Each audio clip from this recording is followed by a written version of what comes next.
Welcome to మోసో TV. Bulletin number headlines. Parliament లో అంబేద్కర్ కు ప్రధాని మోడీ ఘన నివాళులు.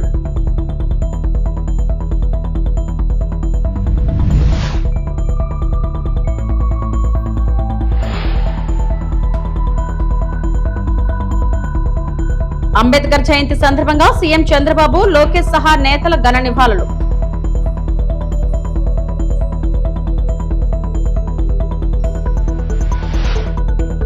అంబేద్కర్ జయంతి సందర్భంగా వైఎస్ జగన్ ఘన నివాళులు.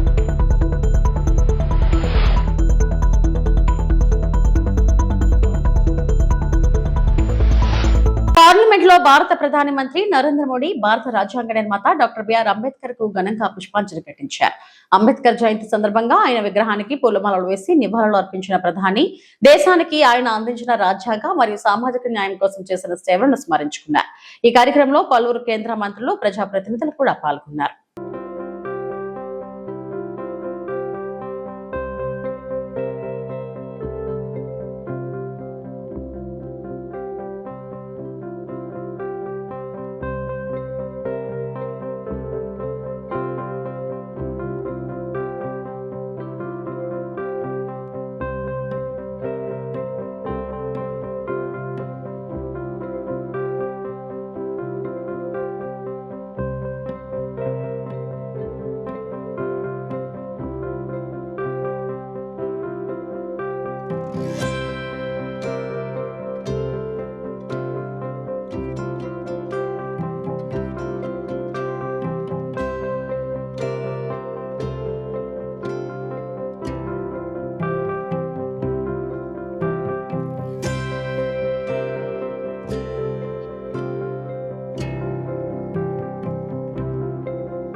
భారత రాజ్యాంగ నిర్మాత బిఆర్ అంబేద్కర్ జయంతి సందర్భంగా రాష్ట్ర వ్యాప్తంగా ఘనంగా నివాళులు అర్పించారు. ఏపీ ముఖ్యమంత్రి నారా చంద్రబాబు నాయుడు, మంత్రి డోలా బాల Veeranjaneya Swamy, Madiga corporation chairman Undavalli Sridevi, LIDCAP chairman Pilli Manikyarao తదితరులు అంబేద్కర్ చిత్రపటానికి పూలమాలలు వేసి ఘన నివాళులు అర్పించారు.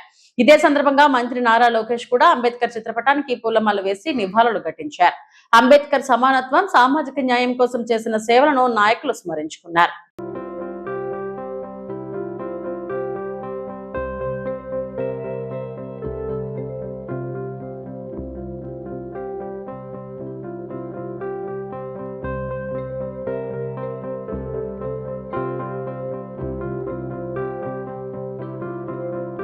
ఏపీ మాజీ ముఖ్యమంత్రి వైఎస్ఆర్ కాంగ్రెస్ పార్టీ అధ్యక్షుడు వైఎస్ జగన్మోహన్ రెడ్డి రాజ్యాంగ నిర్మాత భారతరత్న బిఆర్ అంబేద్కర్ గారి 135వ జయంతి సందర్భంగా ఘన నివాళులు అర్పించారు. పార్టీ కేంద్ర కార్యాలయంలో నిర్వహించిన కార్యక్రమంలో అంబేద్కర్ చిత్రపటానికి పూలమాలలు వేసి ఆయనకు శ్రద్ధాంజలి ఘటించారు. ఈ కార్యక్రమంలో ఎమ్మెల్యేలు లేళ్ల అప్పిరెడ్డి, జంగా అరుణ్ కుమార్, మాజీ మంత్రులు మేకతోటి సుచరిత, ఆదుమూలపు సురేష్, పీనెప్పే విశ్వరూప్, మేరుగా నాగార్జున, మాజీ ఎంపీ మార్గాని భరత్, మాజీ MLA Korumutla Srinivasulu, party SC cell రాష్ట్ర అధ్యక్షుడు TJR Sudhakar Babu, working president Kommuri Kanakarao, party అధికార ప్రతినిధి జూపూడి ప్రభాకర్ రావు, పార్టీ ప్రచార విభాగం అధ్యక్షుడు కాకమాను రాజశేఖర్, వేమూరు నియోజకవర్గ సమన్వయకర్త వారికుటి అశోక్ బాబు తదితరులు పాల్గొన్నారు. అంబేద్కర్ సమానత్వం, సామాజిక న్యాయం కోసం చేసిన సేవలను ఈ సందర్భంగా నాయకులు కొనియాడారు.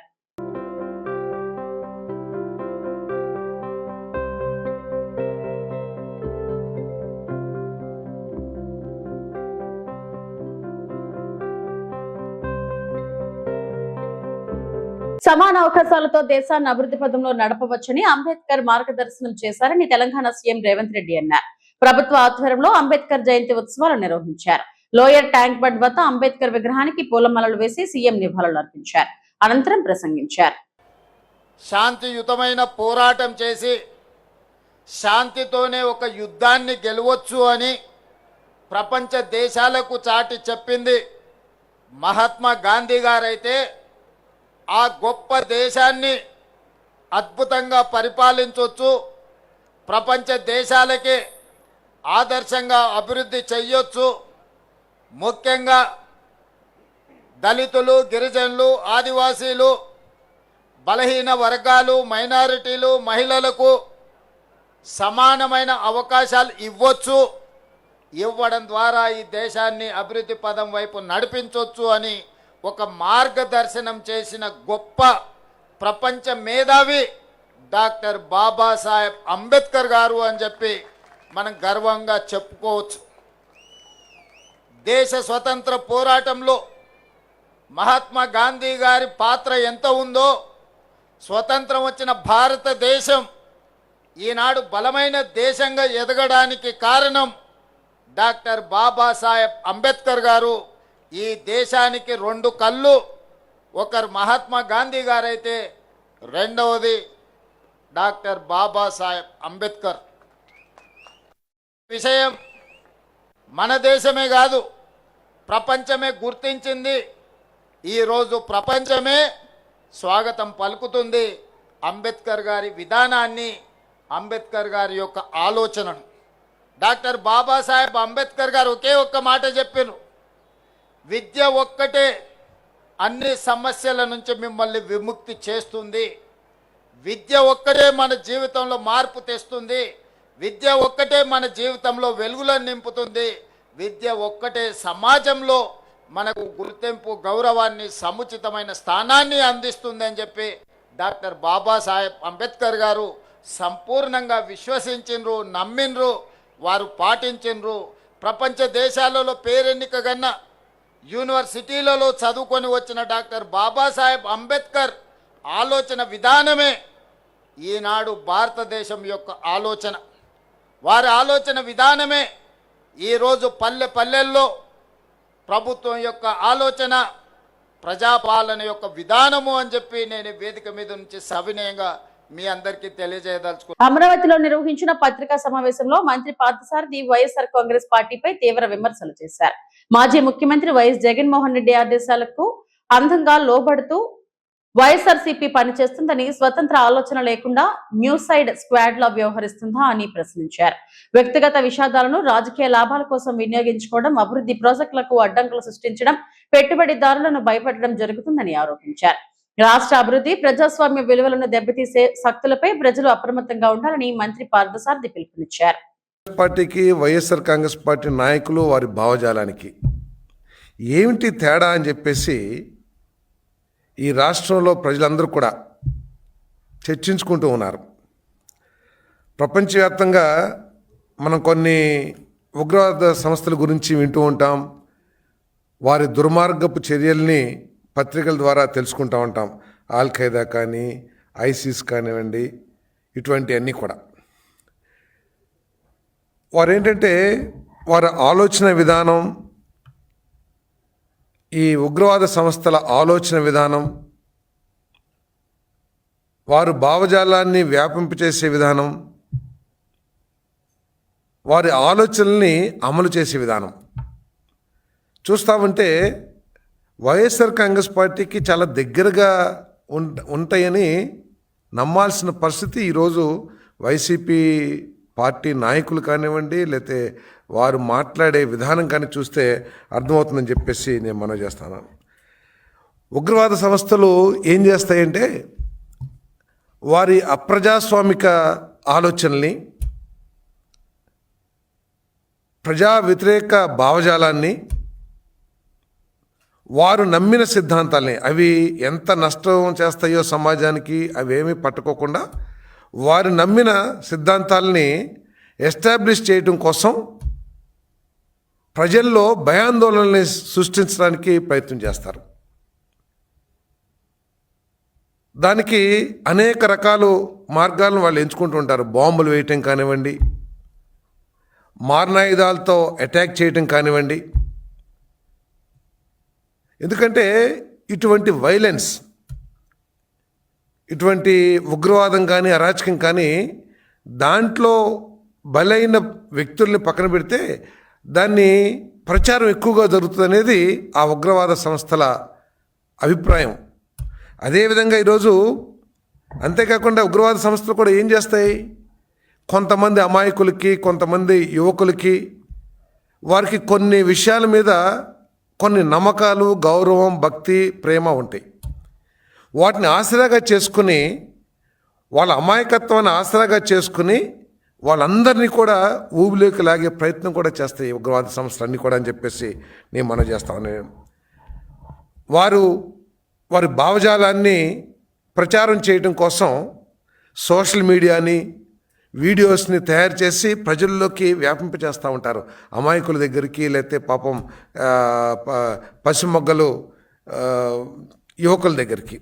అదేవిధంగా అదే పంతాలో ఎగ్జాక్ట్గా వైఎస్ఆర్సీపీ కూడా పనిచేస్తుందని చెప్పేసి నేను మనవి చేస్తా ఉన్నా. నేను శాంతిని కాంక్షించే ప్రతి ఒక్కళ్ళు, ఆంధ్రప్రదేశ్కి, తెలుగువారికి ఉజ్వల భవిష్యత్తు కాంక్షించే ప్రతి ఒక్కళ్ళు కూడా నిష్పక్షపాతంగా ఆలోచించాలని చెప్పేసి నేను మనవి చేస్తా ఉన్నాను. ఎటువంటి మాటలు వైసీపీ నాయకులు మాట్లాడుతున్నారు, ఎటువంటి భావజాలాన్ని వీరు వ్యాపింపచేస్తున్నారనేది ఒకసారి ఆలోచించాలని చెప్పేసి కూడా మనవి చేస్తాను. నేను ఉగ్రవాదులు ఇంకోటి కూడా చేస్తారు.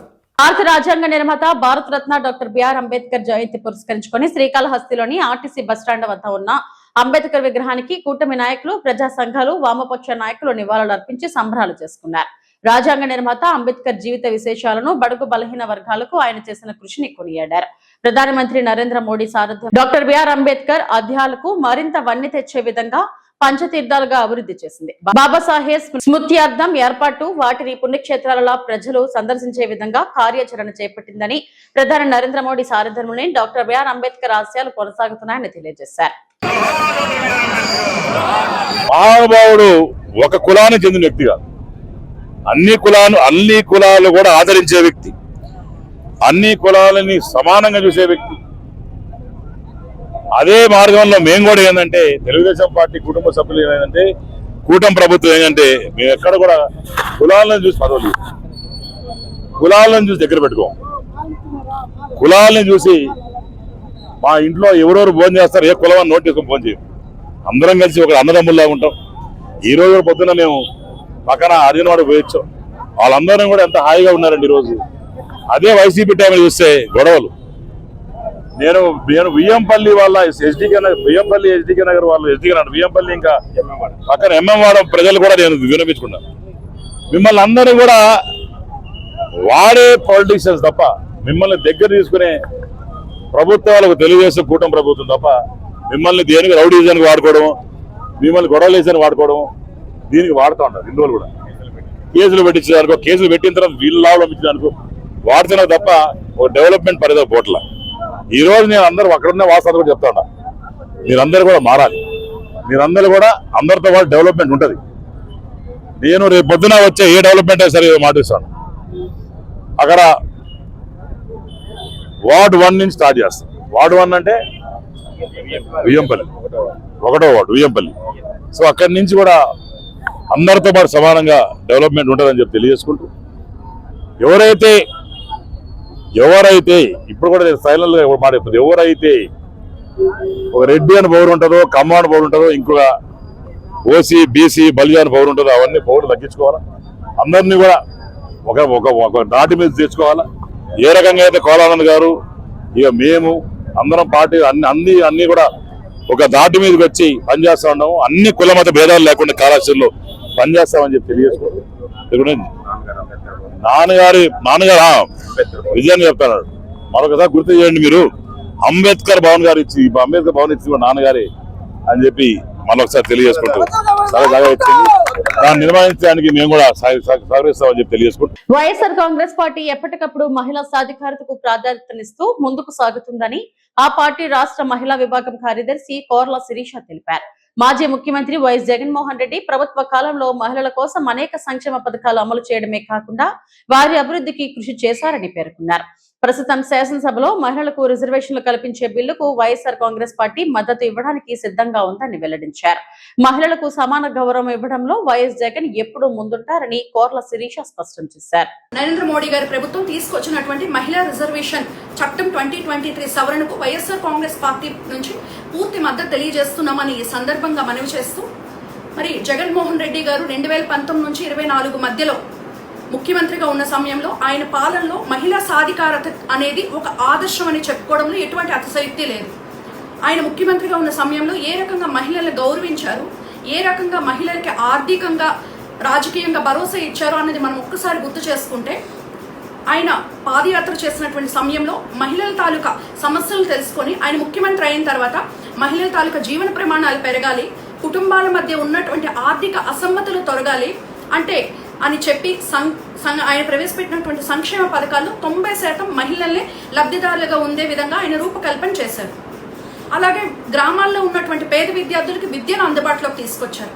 చాలా మంది మహిళా విద్యార్థులకి డాక్టర్ అవ్వాలని కలగానే మిగిలిపోతుంది అని. ఏపీ రాష్ట్రంలో ఉన్న ఫిషింగ్ హార్బర్లను మత్స్యకారులకు దూరం చేసే కుట్రలు జరుగుతున్నాయని వైఎస్ఆర్సీపీ నేత మాజీ మంత్రి సీదిరి అప్పలరాజు అన్నారు. జువ్వలదిన్నె కావలి హార్బర్ ను ప్రైవేట్ పరం చేసేందుకు జరుగుతున్న ప్రయత్నాలపై పార్టీ కేంద్ర కార్యాలయంలో మంగళవారం ఆయన మీడియాతో మాట్లాడారు. గుజరాత్ లాంటి రాష్ట్రం మన తర్వాత కళ్ళు తెరిచినటువంటివి మనకంటే వేగంగా పోర్ట్ల డెవలప్మెంట్కి సంబంధించి లేదా తీర ప్రాంత అభివృద్ధికి సంబంధించి మత్స్యకారుల అభివృద్ధికి సంబంధించి చాలా ముందుకెళ్ళిపోయినాయి. పదుల సంఖ్యలో హార్బర్లు నిర్మాణం చేసుకొని, పదుల సంఖ్యలో పోర్టులు నిర్మాణం చేసుకొని, పోర్ట్ల డెవలప్మెంట్ చేసుకుని తద్వారా వాళ్ళ రాష్ట్రాలని సుసంపన్నం చేసుకున్నటువంటి సందర్భం ఈ 75 years ఆఫ్ పోస్ట్ ఇండిపెండెన్స్. కానీ మన రాష్ట్రంలో జరగలేదే.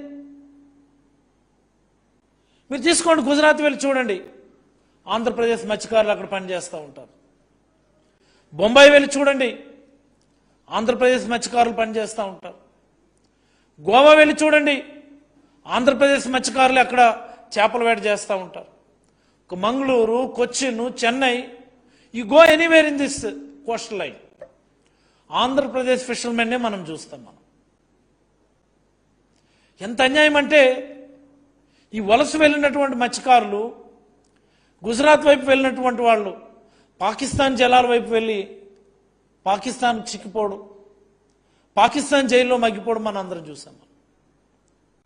ఈ చెన్నై, కొచ్చిన్ నుంచి వెళ్ళినటువంటి వాళ్ళు శ్రీలంక జలాల్లోకి తెలియక చొరబడి శ్రీలంక జైలులో మగ్గిపోవడం మనం చూసాము. ఈ ఒరిస్సా వైపు నుంచి వెళ్ళినటువంటి వాళ్ళు బంగ్లాదేశ్ తీరంలోకి చొరబడి అక్కడ బంగ్లాదేశ్ జైలులో మగ్గిపోవడం మనం అందరం చూసాం. వీళ్ళందరూ కూడా ఆంధ్రప్రదేశ్ మత్స్యకారులే. ఇంత అన్యాయం జరుగుతున్నా సరే, ఇన్ని ఘోరాలు జరుగుతున్నా సరే, ఏ రోజు కూడా ఈ ఆంధ్రప్రదేశ్ను పరిపాలించినటువంటి గత ప్రభుత్వాలు ఒక్క హార్బర్ కట్టేటటువంటి ప్రయత్నం అయితే చేయలేదని ఈ రాష్ట్ర ప్రజలందరికీ నేనైతే మనవి చేయదలుచుకున్నాను. జగన్ సార్ ఆయన పాదయాత్రలో,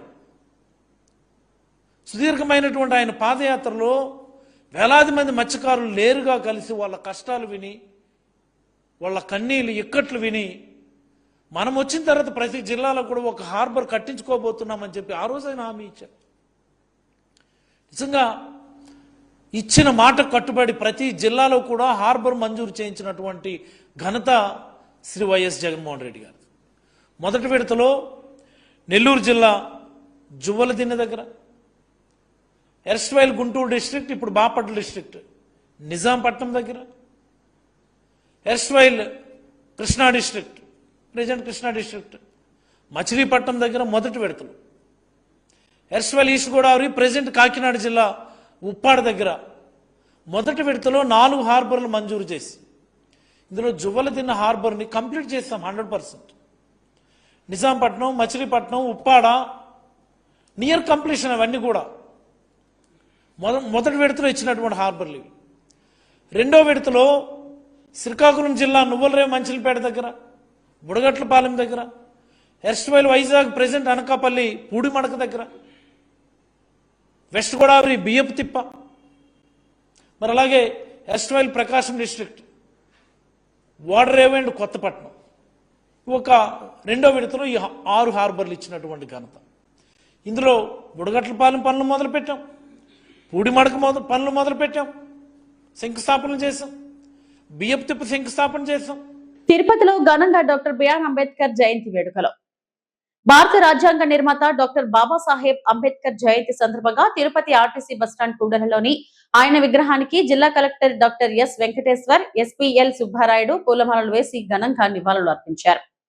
డాక్టర్ బిఆర్ అంబేద్కర్ జయంతి సందర్భంగా తిరుపతి నగరంలోని ఆర్టీసీ బస్టాండ్ కూడలిలో ప్రత్యేక కార్యక్రమం నిర్వహించారు. ఈ కార్యక్రమంలో జిల్లా collector doctor yes Venkateshwar, SPL Subbarayudu పాల్గొని అంబేద్కర్ విగ్రహానికి పూలమాలలు సమర్పించి నివాళులు అర్పించారు. అంబేద్కర్ దేశానికి చేసిన సేవలను స్మరించుకుంటూ ఆయన ఆశయ సాధనకు ప్రతి ఒక్కరూ కృషి చేయాలని ఈ సందర్భంగా పేర్కొన్నారు. కార్యక్రమంలో అధికారులు, ప్రజాప్రతినిధులు, ప్రజలు పెద్ద సంఖ్యలో పాల్గొన్నారు. రాజ్యాంగ నిర్మాత, రాజ్యాంగ సృష్టికర్త డాక్టర్ బాబాసాహెబ్ అంబేద్కర్ గారి జయంతి సందర్భంగా తిరుపతి జిల్లాలో తిరుపతి టౌన్లో మనం ఈరోజు నివాళులు అర్పించడం జరిగింది. జిల్లా ఎస్పీ గారు, అదేవిధంగా అందరూ ప్రజాప్రతినిధులు, అధికారులు, ప్రజలందరూ కూడా ఈరోజు బాబాసాహెబ్ అంబేద్కర్కి నివాళులు అర్పించడం జరిగింది. మనందరికీ తెలిసిందే, ఆయన రాసిన రాజ్యాంగం, సృష్టించినటువంటి రాజ్యాంగం మేరకు గత 80 సంవత్సరాలుగా భారతదేశం ఆయన అడుగుజాడల్లోనే నడుస్తుంది. ఈరోజు మరొకసారి ఆయన మనకి ఇచ్చినటువంటి అవకాశాలని అందిపుచ్చుకుంటూ ఆయన చూపించినటువంటి మార్గంలో నడుచుకుంటూ ముందుకు తీసుకెళ్తామని చెప్తూ సెలవు తీసుకుంటాం. బిఆర్ అంబేద్కర్ గారి, బాబాసాహెబ్ అంబేద్కర్ గారి 135వ జయంతి సందర్భంగా అందరికీ శుభాకాంక్షలు. తాను నేర్పిన మార్గం, చూపించిన దిశానిర్దేశం, రాజ్యాంగాన్ని అందరూ తూచా తప్పకుండా పాటించి దేశ అభ్యున్నతికి పాటుపడాలని, మరింత ఉన్నతిని, దేశానికి మంచి పేరును తీసుకురావాలని కోరుకుంటున్నాను. శ్రీకాళహస్తిలోని అగ్నిమాపక కేంద్రం నందు స్టేషన్ ఫైర్ అధికారి నాగేశ్వరరెడ్డి ఆధ్వర్యంలో అగ్నిమాపక వారోత్సవాలను ప్రారంభించారు. ఈ కార్యక్రమాన్ని ముఖ్య అతిథిగా శ్రీకాళహస్తి ఆర్డీఓ భానుప్రకాష్ రెడ్డి పాల్గొని అగ్నిమాపక వారోత్సవాల గోడ పత్రికలను ఆవిష్కరించారు. అనంతరం అగ్నిమాపక సిబ్బంది ఉపయోగించే యాంత్రిక పరికరాలను పరిశీలించారు. ఈ పరికరాలు ఏ విధంగా ఉపయోగిస్తారు స్టేషన్ మాస్టర్ ఆర్డీఓ గారికి వివరించారు. ఆర్డీఓ భానుప్రకాష్ రెడ్డి, అగ్నిమాపక అధికారి నాగేశ్వర రెడ్డి మాట్లాడుతూ ఈ నెల 14వ తేదీ నుండి 20వ తేదీ వరకు అగ్నిమాపక వారోత్సవాలను నిర్వహిస్తున్నట్లు, ఈ వారోత్సవాలు వారం రోజుల పాటు ప్రజలకు అగ్ని ప్రమాదాలపై అవగాహన కల్పించేందుకు ప్రత్యేక కార్యక్రమాలుగా రూపొందించినట్లు వివరించారు. సురక్షిత పాఠశాలలు, సురక్షిత ఆసుపత్రులు, అగ్ని భద్రతపై స్పృహ ఉన్న సమాజం మంటల నివారణకు కలిసి పనిచేస్తాయన్న నినాదంతో ఈ కార్యక్రమాలు సాగుతాయని ఆయన పేర్కొన్నారు. వారోత్సవాల్లో భాగంగా పాఠశాలలు, కళాశాలలు, సినిమా థియేటర్లు, పెట్రోల్ బంకులు, రద్దీగా ఉండే బహిరంగ ప్రదేశాల్లో మాక్ డ్రిల్స్ నిర్వహిస్తామని వెల్లడించారు. ప్రమాదవశాత్తు మంటలు అంటుకున్నప్పుడు ఎలా నివారించాలి, గ్యాస్ లీకేజ్ సమయంలో తీసుకోవాల్సిన జాగ్రత్తలు, అగ్నిమాపక యంత్రాలను ఎలా ఉపయోగించాలో ప్రజలకు ప్రత్యక్షంగా చూపిస్తామని, ముఖ్యంగా వేసవి కాలంలో ఉష్ణోగ్రతలు ఎక్కువగా ఉండటం వల్ల అగ్ని ప్రమాదాలు జరిగే అవకాశం ఎక్కువని ప్రజలు నిరంతరం అప్రమత్తంగా ఉండాలని ఆయన కోరారు. 14వ తారీఖు ఏప్రిల్ నెల 2026 సంవత్సరంలో ఈ ఫైర్ సర్వీసెస్ డే అనేది జరుపుకోనికి శ్రీకాళహస్తి నియోజకవర్గం వారిగా ఉన్న ఫైర్ ఆఫీస్కి రావడం జరిగింది. సో ఇక్కడ ఇప్పుడే ఫైర్ సెలబ్రేషన్స్ అన్ని చేసుకోవడం జరిగింది. ఇక్కడ నుంచి కింద ఫైర్ డిపార్ట్మెంట్ యొక్క యానివర్సరీ కింద చేస్తారు. ఈ యానివర్సరీ డిపార్ట్మెంట్ యొక్క యానివర్సరీలో భాగంగానే వీళ్ళ యొక్క సర్వీసెస్ ఏమైతే ప్రొవైడ్ చేస్తున్నారో, ప్లస్ ఈ ఫైర్ కానీ వచ్చినప్పుడు ఎమర్జెన్సీ సిచ్యువేషన్స్లో ఏ విధంగా పబ్లిక్ అయితే యాక్ట్ చేయాలో వాటన్నిటి నియోజకవర్గం మొత్తం కానీ ఈ ఫైర్ డిపార్ట్మెంట్ యొక్క రోల్ ఎంతైనా ఉందని అందరికీ తెలియజేయడం జరుగుతుంది ఒకటి. రెండోది వచ్చేసి ఈ రోజే డాక్టర్ బిఆర్ అంబేద్కర్ యొక్క జయంతి కూడా జరుపుకోవడం జరుగుతుంది. శ్రీకాళహస్తి రెవెన్యూ డివిజన్ వారిగా అందరికీ కూడా శుభాకాంక్షలు తెలియజేసుకుంటున్నాం. 139వ డాక్టర్ బిఆర్ అంబేద్కర్ యొక్క జయంతిని సందర్భించుకుని అందరికీ ధన్యవాదాలు తెలియజేస్తున్నాం. ఈ ఫైర్ డిపార్ట్మెంట్ యొక్క చేస్తున్న సర్వీసెస్ అందరూ కొనియాడాలని కోరుకుంటూ, వీళ్ళ యొక్క వచ్చే వారం రోజుల పాటు అంటే 14వ తారీఖు నుంచి 10 రోజులు చేస్తారు, 20వ తారీఖు వరకు చేసే అవగాహన సదస్సుల్లో కూడా అందరూ పార్టిసిపేట్ చేయాలని కోరుకుంటూ ధన్యవాదాలు. ప్రాంత ప్రజలందరికీ డాక్టర్ బిఆర్ అంబేద్కర్ జయంతి శుభాకాంక్షలు తెలియజేసుకుంటూ, అలాగే ఏప్రిల్ 14 అగ్నిమాపక ప్రారంభోత్సవ కార్యక్రమానికి ముఖ్య అతిథిగా విచ్చేసినటువంటి ఆర్డీఓ సార్ గారి భానుప్రకాష్ రెడ్డి ఈ అగ్నిమాపక వారోత్సవాల సందర్భంగా ఈరోజు ఆర్డీఓ సార్ గారి చేత కరపత్రాలు మరియు గోడపత్రాలు రిలీజ్ చేయడం జరిగింది. సో అదేవిధంగా ఈ రోజు నుంచి ప్రతిరోజు ఒక్కొక్క ప్రెమిసెస్ అంటే కమర్షియల్ కాంప్లెక్సెస్ అవనివ్వండి, ఒకరోజు స్కూల్ బిల్డింగ్స్ అవనివ్వండి, ఒకరోజు హాస్పిటల్ బిల్డింగ్స్ అవనివ్వండి, ఒకరోజు ఇండస్ట్రియల్ బిల్డింగ్స్ అవనివ్వండి, ఆ విధంగా ఆఫీస్, బస్ స్టాండ్ మరియు రైల్వే స్టేషన్ ఇలాంటి ప్రదేశాలలో ఒక్కొక్క రోజు ఒక్కొక్క ప్రెమిసెస్ని సెలెక్ట్ చేసుకొని అక్కడ ఉన్నటువంటి ప్రజలకి ఈ అగ్ని ప్రమాదాలు జరిగితే ఎటువంటి నివారణ కార్యక్రమాలు చేపట్టాలి అనేది అవగాహన కల్పించడం జరుగుతుంది. సో ఈ కార్యక్రమానికి ఈ మీడియా మిత్రులు మరియు ప్రజలు వారి సైడ్ నుంచి సహాయ సహకారాలు కోరుతూ ఈ విధంగా ఈ కార్యక్రమాన్ని విజయవంతం చేయవలసిందిగా కోరుకుంటూ అతిథిగా చేసినటువంటి ఆర్డీఓ సార్ గారికి ప్రత్యేక అభినందనలు తెలియజేస్తున్నాను. Thank you. ఇవి ఇప్పటివరకు నా బులెటిన్ అప్డేట్స్.